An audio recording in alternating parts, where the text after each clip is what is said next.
Um, I would say the most prominent reason that there's a difference is that in Europe, the diesel engine is much more widely accepted than in the United States. Okay, it's diesel in Europe? Most of the engines that are used by the average person, Okay. general public, is a diesel-based engine inside a sedan. Okay. Okay.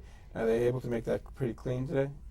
Most certainly. The technology on the diesel engines will allow those engines to operate as clean, and if not, in some cases, the manufacturers claim cleaner than the current gasoline engines that are being used. Why don't we go back to diesel? I think in the United States we're starting to see the early trend taking place. Folks and manufacturers are making more models available in diesel. There was a time, up until very recently, where many states had outlawed the sale of a diesel engine vehicle within their state. Why is that? Because it was a very dirty and burning fuel at the time? Exactly. Okay, but that's no longer the case. No, not at all. With the new technologies that are out there, with other products that are also reducing the emissions output, diesel is a very good way for us to get a lot more miles out of every barrel of oil. Okay, so now you have the hydrocarbons, but we also have another method now of winding up with that stuff we put in our gas tank, which would be your biofuels, which would put your type of a company, it would enable your type of a company to stay in business for a prolonged period of time, even if we, drastically reduced our amount of petroleum from fossil fuels. Right. We're in a very fortunate position because the products that we work with will be very effective in petroleum-based fuels, as we know, gasoline and diesel. But they also work very well in any of the biofuels, whether it's a soy-based biofuel or an algae-based biofuel. We do have a great application across the board. Now, algae is the most potent, is it? Yes, the growth of algae for biodiesel production provides the highest yield if you're looking at per acre yields, Yes. As opposed to soy or switchgrass or some of the other stocks that are turned into base material for biodiesel. So what we see today is a lot of research and a lot of companies who have now started to produce biodiesel based upon algae growth. Interesting. Where's that taking place? Where people? Where's the algae being grown? Yeah, I think you can see it throughout the country. More so probably in the south, in the southwest. Northern climate doesn't really lend itself for outdoor growing at the level that production would require. Texas, is that a good place to grow? Texas is good. You have a lot of open land. And I think what we're going to see are algae farms ultimately. And some of these companies who are making some significant capital investment in this technology have works in motion that will allow a widespread application of algae growth. Well, how do you take algae and turn it into, gasoline? That's the engineers. They're going to tell you their trade secrets.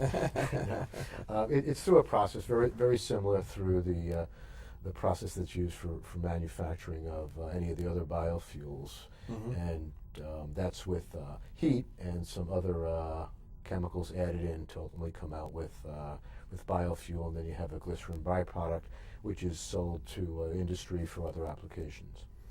It's very clever, your product, because I guess we're going to have this liquid fuel source for quite some time. Even if we go more and more into the bio sources, the renewable source. Right. We know we need to have investment at a national level and an international level, for that matter, where we look at a lot of alternate types of fuel, whether it's through the wind and windmills or ocean currents, fuel cell technology, the development of more efficient and better performing batteries. That's all on the electricity side of the grid, so to speak. Yeah, because with electricity we can power engines. We just need to bring that technology along a little bit further. And frankly, our biggest concern that we should have as a nation or as a world population is the reduction in investment in these technologies when economies get softer. because that's the first place a lot of companies will pull back of those investment dollars that are spent for the research and development, and that funding quite often can be reduced when overall corporate performance is challenged. Yes, yes. You were telling me a little bit about some interesting developments in the New York area with the B5. Certainly. The B5 is a blend of 5% biodiesel. So you take regular diesel, you blend in 5% of biofuel, and that is now the standard fuel by the city of New York. So if you happen to be in New York City, every diesel-powered truck or bus is run on B5.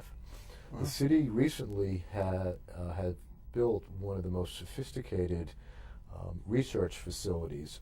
It's called the Heavy Duty Dyno Lab, and inside this laboratory they can take large vehicles, whether it be buses, sanitation trucks, dump trucks, and they can perform an array of testing on these vehicles to help develop the technologies that the city believes they need to allow the population to breathe clean air, number one. And number two, to test the companies that are test the products that are being brought to market by the different vendors who are calling on the city to sell their products.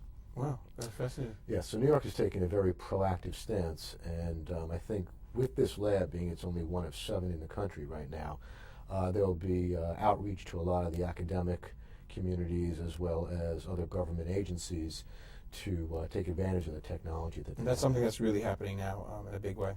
Yeah, as we speak, the city of New York is commissioning this lab, and I think the first quarter of 2009, I'm jumping my years, we'll see that lab in full force.